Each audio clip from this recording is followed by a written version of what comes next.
যখন পুজোর মণ্ডপে দাঁড়ায় অর্চনা পাঠ করে তখন একবারও কালীর নাম নেয় না, সরস্বতীর নাম নেয় না, দুর্গার নাম নেয় না। তার আগে থেকে যে মন্ত্রগুলো আসে সেগুলোও কিন্তু জেনে রাখবেন, একবারও দুর্গার নাম আসে না। মহালয়ার সময় কান খাড়া করে শুনবেন, যা দেবী সর্বভূতে অন্তরাতে অভিসমঃ নমস্তস্যৈ নমস্তস্যৈ নমস্তুতে নমো নমঃ। কান খাড়া করে শুনবেন, একবারও দুর্গার নাম নেই, অন্য কোন দেবীর নাম নেই। কার আসল নামটা ভেতরে চাপা আছে প্রকাশ করে দিচ্ছি শোনেন।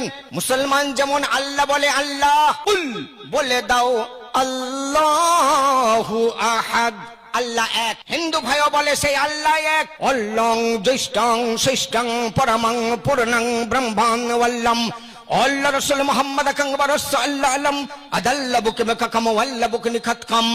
একবারও ভগবান বলল না, ঈশ্বর বলল না, একবারও গড বলল না রে, সেই আল্লাহরই নাম নিল আল্লাহ আল্লাহ আল্লাহ আল্লাহ আল্লাহ।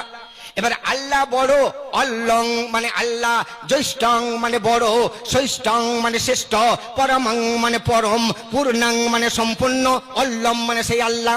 আল্লাহ রাসূল মুহাম্মদ খান, ও মুসলমান তুমি যেমন কলমায় বলেছ লা ইলাহা ইল্লাল্লাহ, আল্লাহ ছাড়া কোনো উপাস্য নেই, তারপর বলেছ মুহাম্মাদুর রাসূলুল্লাহ, মুহাম্মদ সাল্লাল্লাহু আল্লাহর প্রেরিত পয়গম্বর।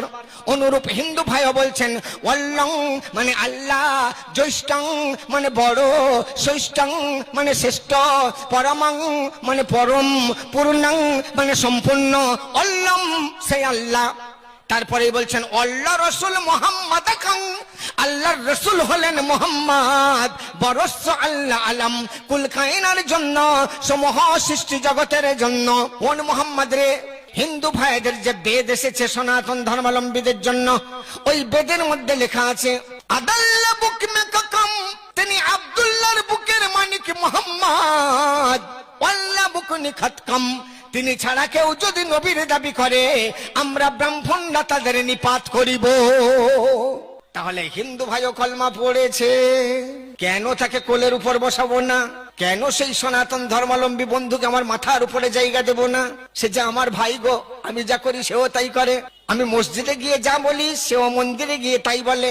এখানে হুজুরের কথা হয়তো আপনারা নিশ্চয়ই শুনেছেন, তো যারা হয়তো শোনেন নাই, হিন্দু এবং মুসলিম যারা আছেন ভাই বোনরা, ভিডিওটা শেয়ার করে ছড়িয়ে দিবেন। আপনার শেয়ারের মাধ্যমে হয়তো যার যার ধর্মের লোক হয়তো দেখতে পারবে, শুনতে পারবে, জানতে পারবে। তবে আমি একটা কথাই বলবো, আপনারও যে আল্লাহ আমারও ঠিকই সেই আল্লাহ, ঠিক আছে? কেউ কারোর ধর্ম নিয়ে কটূক্তিমূলক কথা বলবো না, আমরা ভাই ভাই, একে অপরের পরস্পর।